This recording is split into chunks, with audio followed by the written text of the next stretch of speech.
بسم الله الرحمن الرحيم.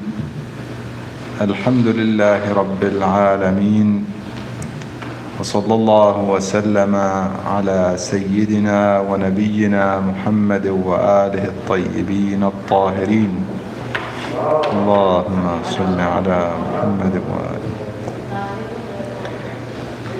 قال الله الحكيم في محكم كتابه الكريم: بسم الله الرحمن الرحيم. الحمد لله الذي أنزل على عبده الكتاب ولم يجعل له عوجا. آمنا بالله. صدق الله العلي العظيم. اللهم صل على محمد وآل محمد. Dear mu'mineen and mu'minat, brothers and sisters, Assalamu alaikum wa rahmatullahi wa barakatuh. May Allah subhanahu wa ta'ala make this evening a blessed evening for us, Laylatul Jumu'ah. Allow us to seek forgiveness for ourselves and for our marhumeen as well, and return to Him on this evening, inshallah, to bless us with His blessings. Most importantly, guidance, and guidance through the Quran and Ahlul Bayt salawatullah wa salamuhu alayhim ajma'een. Allah subhanahu wa ta'ala intended for the ummah of Rasulullah sallallahu alayhi wa sallam to have this beautiful gift of the Quran, where He praises or teaches us to praise Him and praises Himself when He says Alhamdulillah alladhi in Surah Al-Kahf, which is recommended on Fridays, that He has revealed أنزل على عبده الكتاب. He has revealed this book. Alhamdulillah is from Him to Him regarding this beautiful book, the Holy Quran.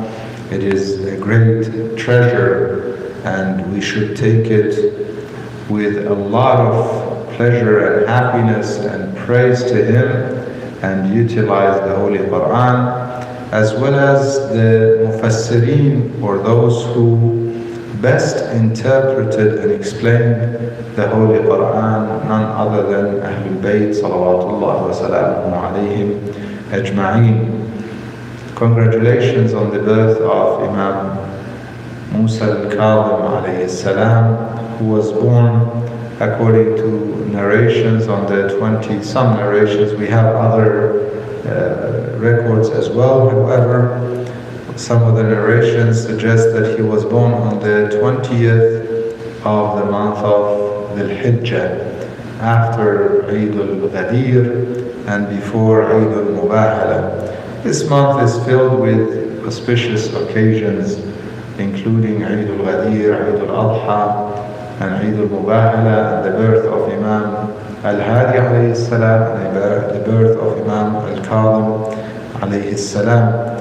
May Allah subhanahu wa ta'ala allow us to learn from the Imams of Ahlul Bayt salawatullah wa salamuhu alayhim ajma'een. Very quickly on Imam Musa al-Kazem alayhi salam, the Imam is commonly known for one part of his life, which is the fact that he was imprisoned by the cursed Harun, and he was in fact sent from one prison to another until they could no longer handle him, and the order came to poison the Imam and finish the Imam salawatullah wa salamu alayhi. Perhaps he paid the price of the fame of his father, Imam Salih alayhi salam. Harun was very fearful from the fame that Imam Baqir and Imam Salih alayhi salam gained amongst the Muslim Ummah, and obviously himself, Imam Musa al-Kazem alayhi salam, all of them infallible, most learned, most knowledgeable of their time. Therefore, as it is called in psychology often, the tall poppy syndrome, they could not withstand the fame and the knowledge and the popularity of the Imams, despite their position and power and the wealth that they had, the Khulafa of Bani al-Abbas. they were very scared and fearful, therefore they kept the Imams oftentimes imprisoned either in their homes or under complete surveillance, or in the case of Imam Musa al-Kazem alayhi salam, it is narrated that he was imprisoned in what they call in Arabic matamir, and this is often mentioned in his ziyarah as well as some of the history books. And matamir refer to very deep dungeons, basically prisons that are deep underground, several levels underground, and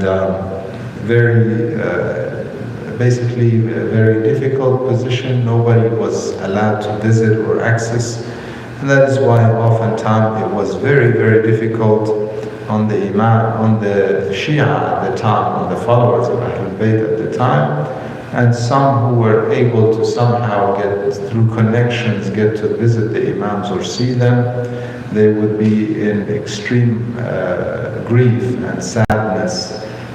If only we were like those Shia and followers who were desperately trying to visit and see the Imam of their time, and if only we were like that with the Imam of our time, Ajjalallahu Ta'ala Farajahu Sharif. This is often what people know of the Imam.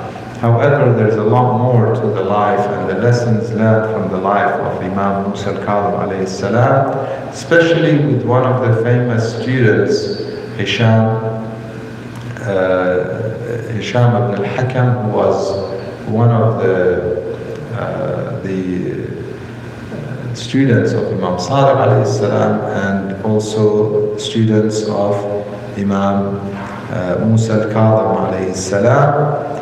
And the Imam has many, in fact he taught him many lessons, and these are lessons I urge mu'mineen to look at the wasaya or the advices of Imam Musa al-Kazem alayhi salam to Hisham ibn al-Hakam. And inshallah I'll share for the blessed occasion, I'll share a couple of those inshallah. We'll summarize or finish the discussion for tonight. In one of them he says to him, Ya Hisham, مثل الدنيا مثل ماء البحر كلما شرب منه العطشان ازداد عطشا حتى يقتله. He says, Hisham, oftentimes the Imams of Ahlul Bayt warned their followers and their lovers about this world and being attached to material things in this world. He says to him, Hisham, the example of this dunya, and he's referring to the material things in this dunya, obviously, otherwise in this dunya we can pray and gain nearness to God, we can pay charity and gain nearness to God. He's referring to material things, possessions, and going after them, seeking more and more of this world. He says the example of this dunya is like the sea water, the water of the oceans. He says when you're thirsty, if you drink this water, the more you drink from it, the more thirsty you become, because there's so much salt in it that your body needs so much more water to actually deal with all that salt that comes in the body. In fact, the body cannot handle much of it, and if you continue to drink from it, it'll kill you. He says the example of dunya is like this water in the sea, this salty water in the sea, that the more you drink from it, the more thirsty it makes you, the more you go after dunya, the more you want. In fact, Imam Ali alayhi salam, he says, there are two thirsty people who are never satisfied. One who seeks knowledge. If you get into the mode of seeking knowledge, you will find that there's so much more that I don't know. You would just want to learn and seek more knowledge. And one who wants money, one who's thirsty for money, will never get satisfied. The more he has, the more, or he or she, the more they want. So if we go after dunya, he says, it is like the ocean, the water of the oceans. The more you drink from it, the more thirsty you become, and it will eventually kill you. Similarly, dunya will destroy us. The more we want from it, the more it drags us until it destroys us as human beings.